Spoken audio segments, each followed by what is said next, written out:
The moment Sophie Cunningham got tossed from the game, you could practically hear the collective gasp, not just from Indiana Fever fans, but from anyone who's been watching Caitlin Clark get shoved, bumped, elbowed, checked, and straight up mauled on national TV week after week.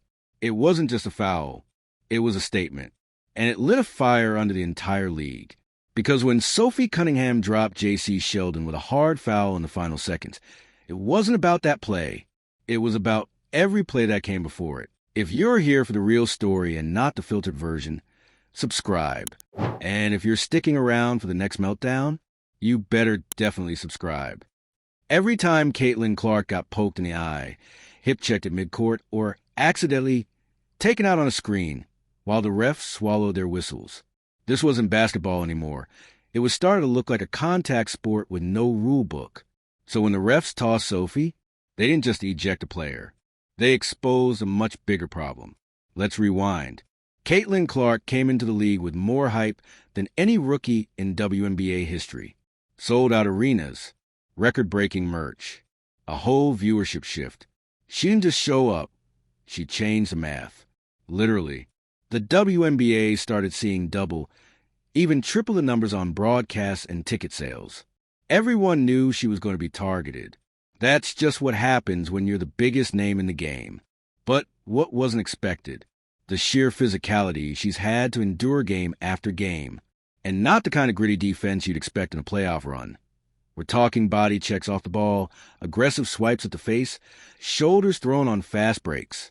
Marina Mabrey, for one, didn't hold back. She's been on more than one highlight reel this season, and not for her shooting percentage. So Caitlin finally said something.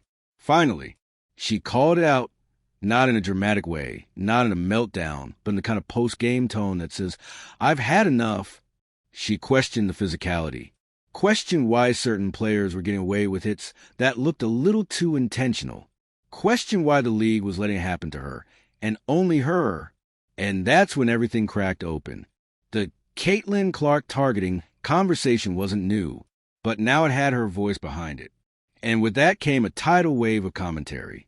Fans, players, coaches, everyone had something to say. Then came Sophie Cunningham. Now, Sophie isn't known for being quiet. She plays loud. She plays tough. And she doesn't back down. But what made this moment different? She wasn't defending herself. She was defending Caitlin. And she did it on the court. That hard foul on J.C. Sheldon, whether Sophie admits it outright or not, fans read it for what it was. A message. If you're going to rough up Caitlin Clark, someone's going to hit back. And Sophie, she was willing to be the one. Did she cross the line? Depends on who you ask. The refs thought so. Ejected her on the spot. The announcers were shocked. The fans? Divided but loud. Some cheered her on like she was the last real one left in the league. Others criticized the timing, the optics, the risk. But what no one could deny, Sophie's ejection wasn't just about one foul. It was about all the ones that went uncalled before it. And here's where things got extra spicy. After the game, Cunningham didn't apologize. She didn't grovel. She doubled down, said she was tired of watching her teammate get brutalized with no response, that the refs weren't doing their jobs, that if the league wasn't going to step in, then players would. And then she was gone, suspended, not rested, not evaluated, suspended. The league made it very clear. There would be consequences for retaliation. And that sent fans into an absolute frenzy. Because what about the instigators? What about the players targeting Clark in the first place? The ones throwing elbows, poking eyes, throwing those basketball moves that somehow always end with Caitlin on the floor? Crickets. It looked like a double standard. Smelled like one. And fans were done. Social media lit up. Posts defending Sophie flooded the feed. She did what the refs wouldn't. She protected our girl. Finally, someone stood up for Caitlin. Even some players, subtly, carefully, started liking posts that questioned the league's disciplinary priorities. Because that's the part no one wants to say out loud. This league needs Caitlin Clark. Without her, ratings tank. Merchandise sales dip. That game she missed? A 55% drop in viewership. That's not a coincidence. That's impact. She is the draw. And yet, she's getting treated like a rookie who should toughen up instead of the MVP in the making that she is. And let's talk about that double standard for a second. Caitlin Clark talks trash. Suddenly it's arrogant, disrespectful, unbecoming. But when an NBA player screams into a camera after draining a three, he's a dog. He's got killer instinct. He's celebrated. Why is she supposed to stay humble and quiet when the guys are throwing jerseys and flexing on defenders? Oh, right. Because she's not just a rookie. She's a lightning rod. And the league? They're trying to have it both ways. Profit off her popularity while tiptoeing around her protection. They want her on every billboard, but out of every headline. But you can't cherry-pick celebrity. If you want the clicks, you've got to deal with the scrutiny. And right now, the scrutiny is brutal. Every missed call, every no call, every moment Caitlin gets laid out and no whistle blows. It's all being clipped, reposted, dissected. And when Sophie got booted for one retaliation foul, it just made the whole thing look even more unbalanced. Because here's the truth. You can't build a league around one star and then fail to protect her. You can't watch her get bruised and battered and then punish the only teammate who stood up and said, "Not today." Sophie may have gotten ejected, but of fans, she's the enforcer, the protector, the real one. And her absence in the next few games didn't go unnoticed, not just in the lineup, but in the energy. Without Sophie, Clark looked more isolated, more cautious, less willing to take contact. And that's exactly what opponents wanted. That's what this whole campaign of physicality was meant to do. Intimidate her, get in her head, make her play scared. But Caitlin Clark doesn't scare easy.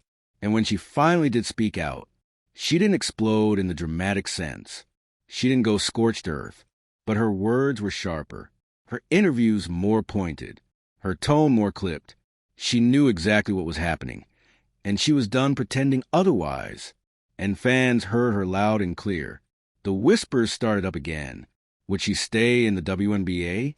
Or was there a world where she leaves for Europe, where she signs a massive deal with a private league that would pay her more, protect her better, and give her the spotlight without the bruises?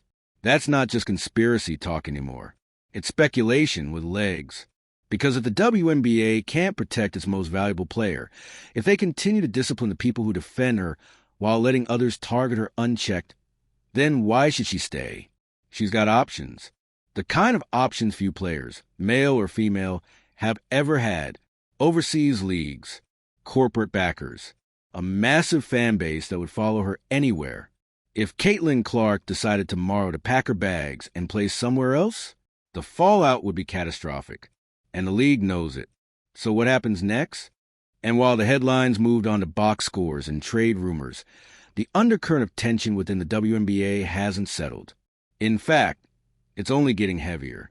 Because behind every no call, every suspiciously rough foul on Caitlin Clark, and every smug smirk from an opposing player, there's a bigger question simmering. What kind of league does the WNBA want to be? Because what's playing out right now isn't just a rookie being tested. It's a full-blown identity crisis. You got the league publicly celebrating Caitlin Clark, highlighting her in promos, putting her face on every poster, using her viral clips to juice engagement. But in practice, she's getting tossed around on the court like the new girl in a high school hallway. And when someone finally stands up for her, they're the ones punished. Let's not forget, Sophie Cunningham didn't just wake up one day and decide to body check a fellow player. This has been building for weeks. She's been courtside, watching her teammate take cheap shot after cheap shot while the refs act like they left their whistles at home. So when she finally snapped and took a hard stand, it wasn't random. It was righteous rage. And for that, she got slapped with a suspension, while Marina Mabry and others, still suiting up, still going viral for playing hard. Look, we all love a little physicality in sports. No one's asking for a bubble-wrap league where players flinch at contact. But there's a difference between aggressive defense and outright targeting. And when that line keeps getting crossed without consequences, it's not just unfair, it's dangerous. That's what Cunningham was trying to point out. And that's what fans are now screaming about. Even the Fever's fan base, which has grown exponentially thanks to Caitlin, has turned into a full-blown army. They've got receipts. They've clipped every hit, every bump, every dirty screen Clark has taken this season, and stacked them up like a courtroom montage. And let's be honest, it's damning. At some point, it stops looking like rookie hazing and starts looking like a coordinated campaign to wear her down. But the wildest part, she just keeps going. Caitlin Clark has been shoved to hardwood more times in one season than some players are in their whole careers. And she still shows up, still puts up points, still signs autographs, still shows up for every presser, and answers questions like a seasoned vet. And you want to penalize her team for being too loyal? For fighting back when the officials won't? It's madness. And the double standard doesn't stop on the court. When a male rookie explodes onto the scene, gets fouled hard, and talks trash right back, he's called gritty, competitive, future legend. But when Caitlin does it, she's too confident, disrespectful, needs to learn her place. Excuse me? What century are we in? The truth is, Caitlin Clark is redefining what it means to be a female sports icon, and the league is still catching up. They want the money she brings, the media, the audience, but they don't seem prepared for the backlash she receives as a result, and they certainly aren't protecting her from it. It's a classic case of wanting the benefits without handling the responsibility. And let's not forget, this isn't just about Caitlin or Sophie. This speaks to a much bigger dysfunction, because if this is how the league treats its brightest star, its walking billboard, what message does that send to the rest of the players? Or to future college standouts who are watching all this unfold and wondering, do I really want to join this? That's not just bad PR. That's strategic failure. And if things continue down this road, you can bet your favorite jersey that the league is going to have a very public reckoning. Because Caitlin Clark is not the kind of star who will just sit back and take it forever. She's playing nice now. But if she ever flips the script, starts using her voice louder, starts publicly questioning why the WNBA's discipline seems to only come down on her side of the court, that's a press tour the league won't be able to control.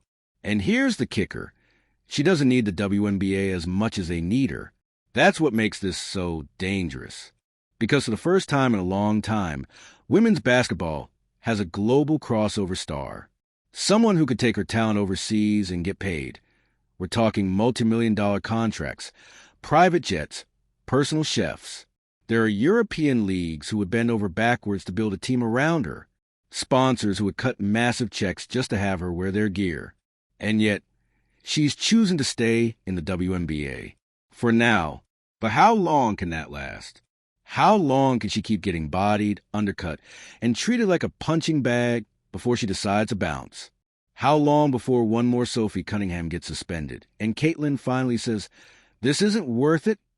Because let's be real, if Caitlin Clark ever did leave, the fallout will be nuclear. TV deals, at risk.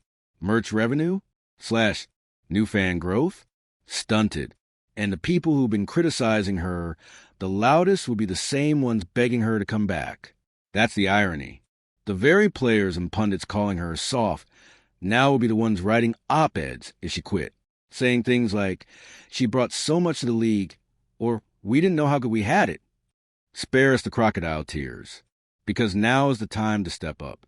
Now is when the league should be doing everything in its power to protect all its players, but especially the one who's holding the spotlight. It's not just about whistles and fines. It's about sending a message that this league supports its stars, respects its rookies, and isn't afraid to hold everyone accountable, no matter how long they've been in the league. Until then, expect more Sophies, more players getting fed up, more teammates risking suspensions to protect the face of the franchise. Because when refs don't do their job, someone else will, and fans will keep choosing sides. The league will keep fielding backlash. And every game Caitlin walks off the court bruised and unsupported, the WNBA takes another step toward an avoidable disaster. So here's the million-dollar question. Does the league want to build around Caitlin Clark? Or break her? Because if they're not careful, they won't just lose their biggest star. They'll lose everything she brought with her. All right, let's keep peeling back the layers. Because this isn't just about Sophie Cunningham getting tossed from a game or Caitlin Clark taking hits. This is about what happens when an entire system is exposed under the pressure of one superstar spotlight. The league has been running on a certain kind of rhythm for years. A tightly knit group of veterans, gritty competition, and just enough media coverage to stay afloat, but not enough to attract overwhelming scrutiny.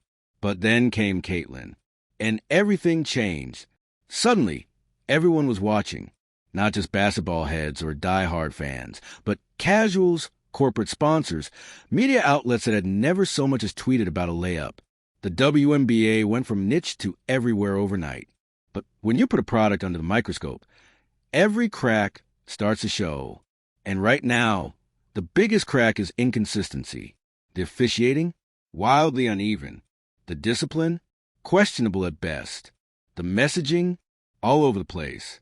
Let's take the Sophie incident and zoom out. You got one player, Cunningham, acting on impulse, yes, but also acting on frustration that's been growing in the locker room like mold behind the walls. She's not just defending Caitlin Clark. She's expressing what a lot of players on that team are too afraid to say. The league's not doing enough. You think she wanted to be the one to get ejected? You think she wanted to be painted as reckless? Not likely. But sometimes when leadership fails, someone steps up, not because it's a smart thing to do, but because it's a necessary thing to do. And let's be real. What Sophie did, that was leadership. It wasn't pretty. It wasn't polished. But it sent a message louder than anything that's been said in press conferences. Touch her again, and there will be consequences. Now compare that to the WNBA's response. Quick suspension. No public support. Not even a, we understand emotions are running high type of statement. Just silence and a punishment. That's not just weak. That's tone deaf. Because what the league missed entirely is that Sophie's move wasn't just about defending a teammate. It was about holding a mirror up to the league's face, about calling out their passivity, their inaction, their refusal to admit that Caitlin Clark is being targeted and it's not being handled properly. And the silence from the top? Deafening. No statement about improving officiating standards. No plan for protecting players from excessive contact. No acknowledgement that maybe the games are getting too physical in ways that go beyond competitiveness. Just vibes. And a lot of bruises. But what's even more frustrating is how predictable this has become. Every time Caitlin takes a hit, people rush to say, well, that's just how the league is. She has to toughen up. It's the welcome to the WNBA treatment. But let's dissect that. Welcome to the WNBA. That's not a rite of passage. That's hazing disguised as tradition. And it's not strength, it's insecurity. Because if the only way you can assert your place in the league is by physically dominating the new girl, then what are we really doing here? Is this sportsmanship? Or just ego on parade? And don't get it twisted. Caitlin can handle tough defense. She's played tough defense. College wasn't a cakewalk. She battled through elite defenders, high-stakes games, and pressure that would have broken lesser athletes. But there's a difference between defense and targeting. And if you can't see that difference, you're not watching closely enough. Let's break down the pattern. Clark comes down the court. She gets body checked off the ball. No whistle. She drives to the hoop. Defender swipes across her face. No call. She goes for a screen. Elbow to the ribs. Play on. But then Sophie Cunningham throws one hard foul, and it's immediate ejection. Full suspension in a media frenzy? That's not officiating. That's optics management. And it's transparent. Because here's what's really happening.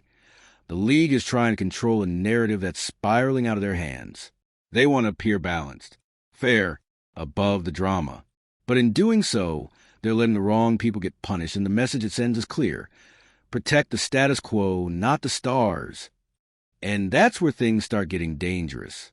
Because if Caitlin Clark feels unsupported, if she senses that the league values optics over her safety, she won't just stop complaining. She might stop caring. And when a player like Caitlin stops caring, that's when you lose her. Not just physically, but emotionally, mentally, and maybe even permanently. Because again, she doesn't need this.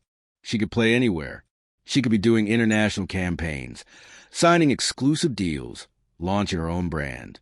She's got the kind of star power that doesn't rely on one league's approval. So the WNBA has to decide. Do they want her to stay invested? Do they want her to keep showing up, bringing fans, raising the bar?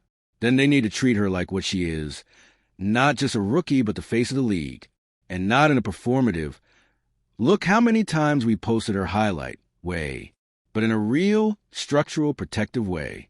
Better refs, clearer fouls, swift and fair penalties for repeat offenders, not just retaliators, and above all, acknowledgement, public, vocal support that doesn't make players feel like they're on an island when things get ugly. Because if Sophie Cunningham is the only one willing to take the heat for protecting Caitlin Clark, then what message does that send to the rest of the Fever?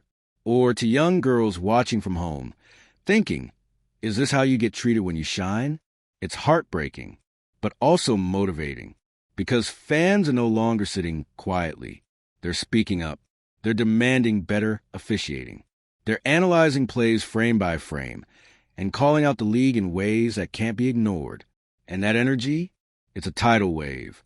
Because people don't just love Caitlin Clark's game. They love what she represents. She's not just a player. She's a turning point. And if the league continues to mishandle that, they're not just risking one player's future. They're risking the future of the sport. So what comes next? Maybe nothing changes at first. Maybe the refs keep letting things slide. Maybe Sophie's absence drags on longer than it should. Maybe another player takes a welcome to the league cheap shot and the cycle continues. But there's a limit, because at some point, Caitlin's going to reach her threshold. The Fever are going to get fed up. The fans are going to demand real accountability.